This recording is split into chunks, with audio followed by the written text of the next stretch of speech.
이걸 능력인 줄 모른 채 살면 예민함 때문에 평생 너무 힘들어요. 너무 많은 생각을 멈추는 훈련이 필요하다. 네, 내가 걱정하는 96%의 일은 일어난다, 안 일어난다? 안 일어나요.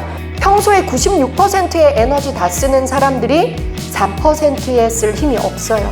약점을 강점으로 활용하는 게 더 놀라운 무서운 힘을 발휘합니다. 오늘 이거 할 거예요. 여러분, 대부분의 심리학의 사람은 잘 변하지 않는다라고 말을 합니다. 제가 가장 어려운 곳에 있는 그 교도소 사람들, 또 미혼모들, 입양인들, 보육원 아이들, 저는 교육을 많이 합니다. 그들과 함께 해보니 심리학은 아직 잘 모르고 있어요. 심리학은 아직 이론 중심인 것 같아요. 직접 체험해보면 내가 내 운명을 믿고 축복하는 연습만 된다면 사람은 얼마든지 변할 수 있고 죽는 날까지 놀라운 성장을 해낼 수 있습니다. 자, 그러면 마음 건강, 마음 근육을 키워야죠. 핵심은 이거예요. 약점을 강점으로 활용하는 게 더 놀라운 무서운 힘을 발휘합니다. 오늘 이거 할 거예요. 내 약점을 강점으로 전환할 겁니다. 자살 예방 강의를 잘 하시는 분들을 또 살펴봤더니 놀라운 게 자살 유가족이거나 본인이 그런 경험이 있었던 사람들이 정말 사람 살리는 강의를 더 잘하고 있더라는 겁니다. 어때요? 약점이 놀라운 강점을 넘어서 이 사람의 삶이 되고 능력이 된 거죠. 자, 여러분, 한국인 우울증 세계 1위. 한국인의 우울증의 이름은 또 따로 있습니다. 멜랑콜리아형 우울증이라고 합니다. 감정을 너무 억누르고 참아서 우울증이 왔을 때 멜랑콜리아형 우울증이라고 합니다. 세계의 정신과 의사들이 공부하는 정신용어 사전을 제가 공부할 때가 있었어요. 전 영어로 읽었어요. 근데 화병 이렇게 화병 유독 한국인에게서 나타나는 분노 증후군. 화를 많이 내서? 아니요. 화를 너무 참고 감정을 억누르고 감정을 표현하지 못해서 실제로 이런 실험이 있었어요. 정말 갈등이 많은 부부가 대화하게 하고, 자, 아내가 평소에 말하듯이 알아맞혀봐. 내가 왜 이렇게 화났나? 당신이 뭐 잘못했는지 말해봐.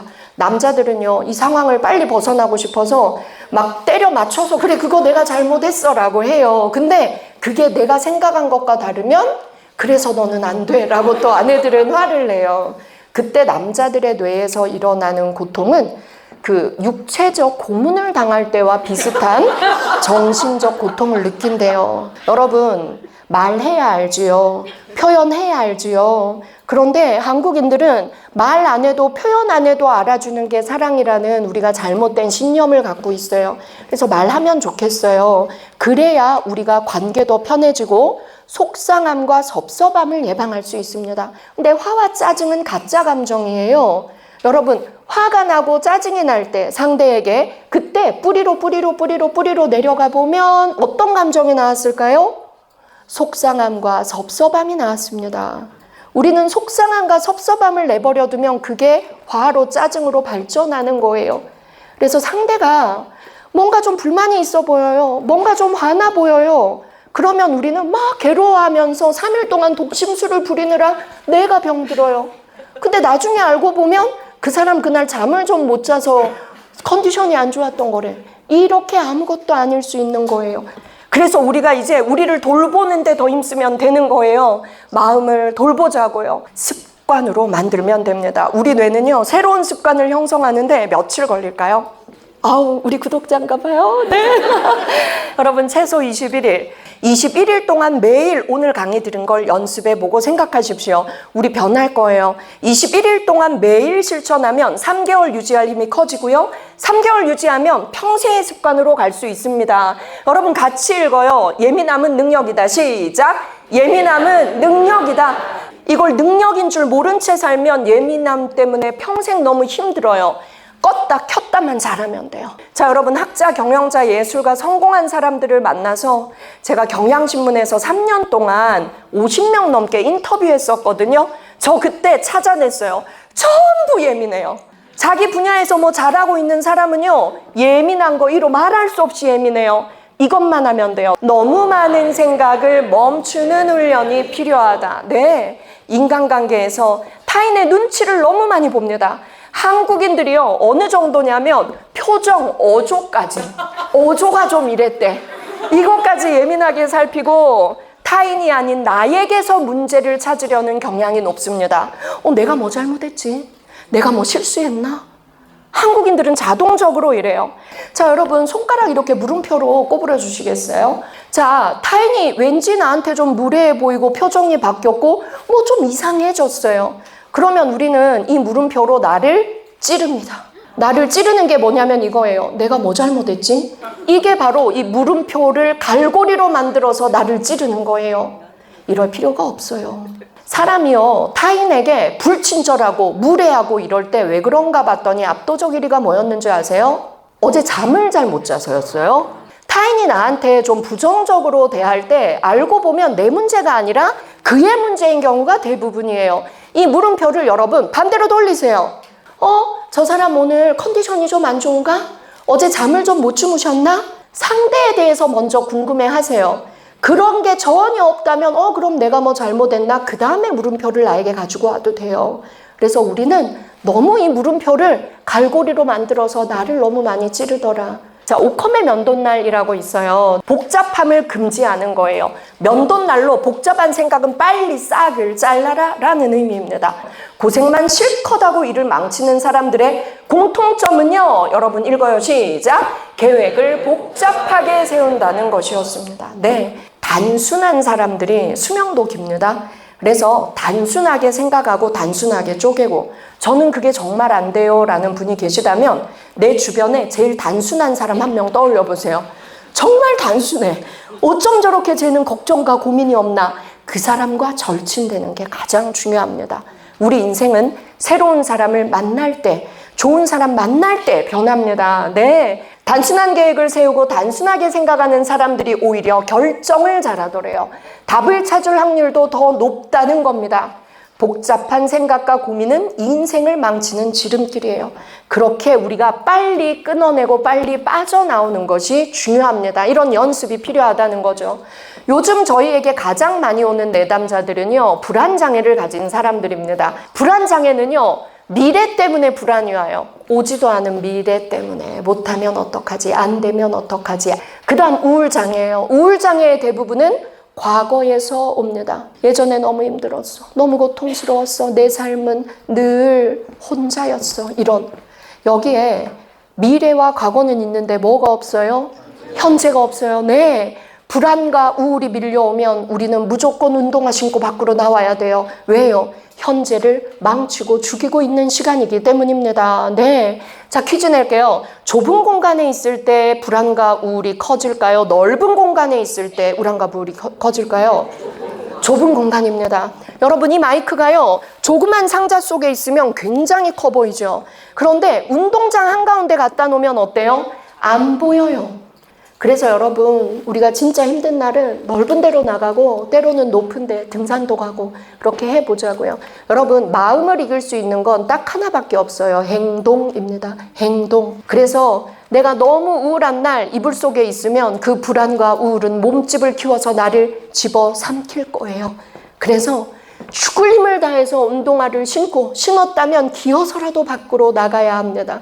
물음표를 갈고리로 만들어서 나를 찌르는 사람들은 이렇게 말해요. 또 실패했어. 앞으로도 뻔해. 이것은 비합리적인 신념입니다. 과거에 있었던 경험이 내 발목을 꽉 잡고 너 앞으로도 그럴 거야. 너 운 없잖아. 도전하지 마. 과거의 노예로 사는 거예요. 그래서 여러분, 자, 마지막 읽어요. 시작. 과거의 늪에 빠져서 미래의 행운과 행복을 포기하는 결과를 초래합니다. 우리 이거 막아야죠. 그쵸? 불안한 감정도 좋은 에너지로 전환해서 쓸 수 있습니다. 적당한 불안은 결과의 두려움을 없애기 위해서 더 노력하고 더 대비하게 만드는 이점이 있습니다. 시험에 대한 불안이 높은 애들이요, 불안하니까 더 열심히 대비할 수 있어요. 그런데 이 불안이 내가 고통스러울 정도로 심하다면 1번, 정신과 가서 약 드셔야 해요. 요즘 약이 너무 좋아졌기 때문에 부작용보다 효과가 97%라고 보시면 됩니다. 그래서 적당한 불안은 얼마든지 나에게 강점으로 활용할 수 있습니다. 열등감도 마찬가지입니다. 전 열등감 덩어리였어요. 저는 중학교 3년간 많이 아팠습니다. 3년을 책상에 엎드려 늘 잤어요.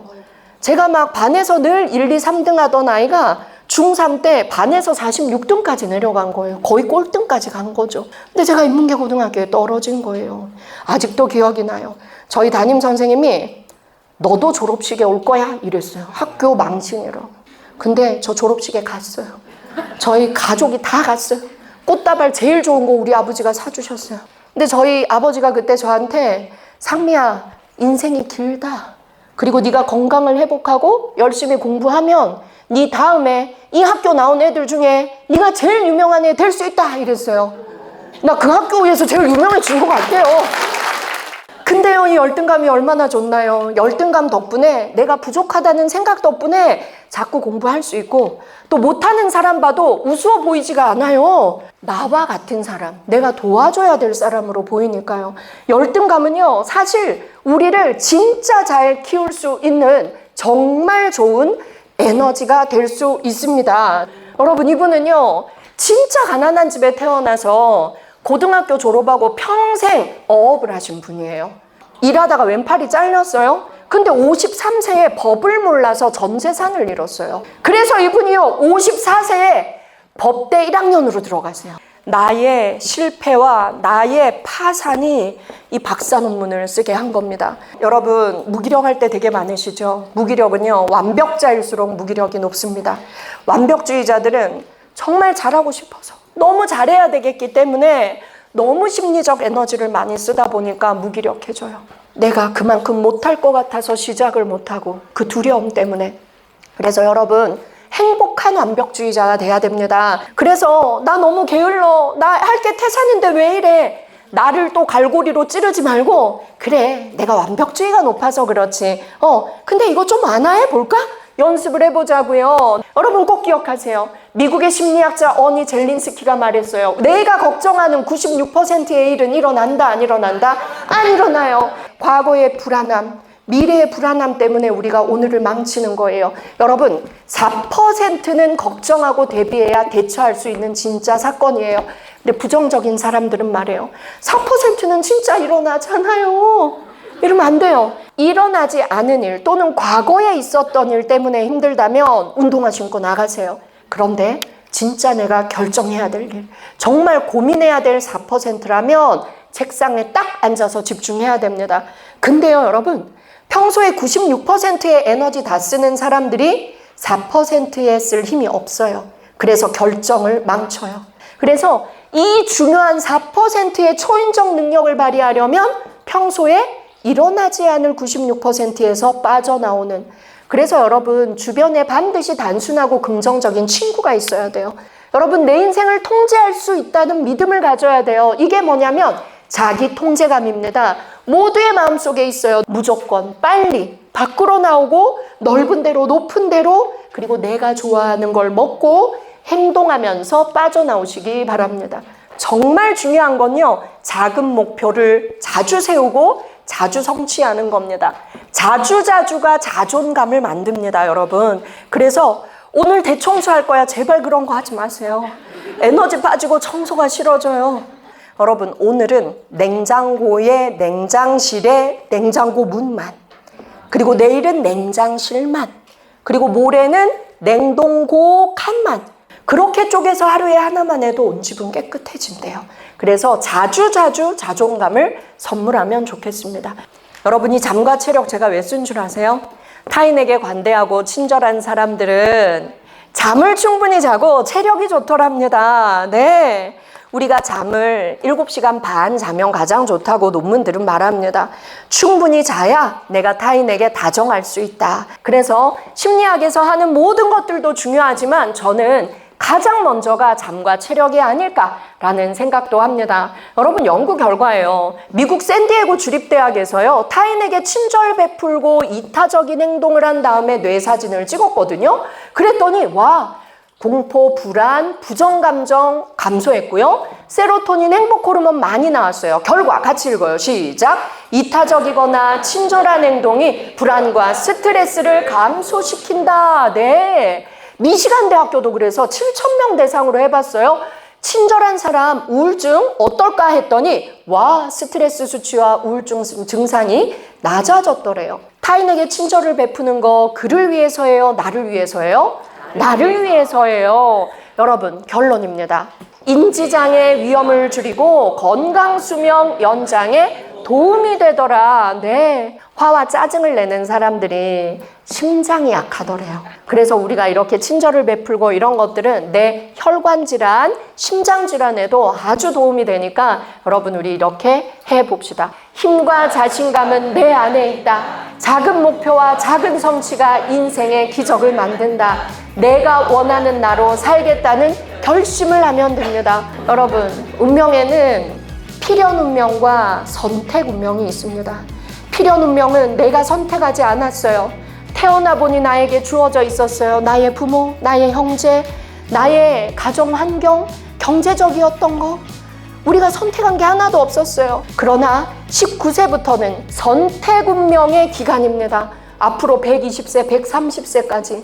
우리 인생에서는 선택 운명의 기한이 너무 긴 거예요. 자, 그렇다면 내가 누구를 만나고 어떤 공부를 하고 어떻게 살기로 결심하느냐, 이건 우리의 다 선택 운명이에요.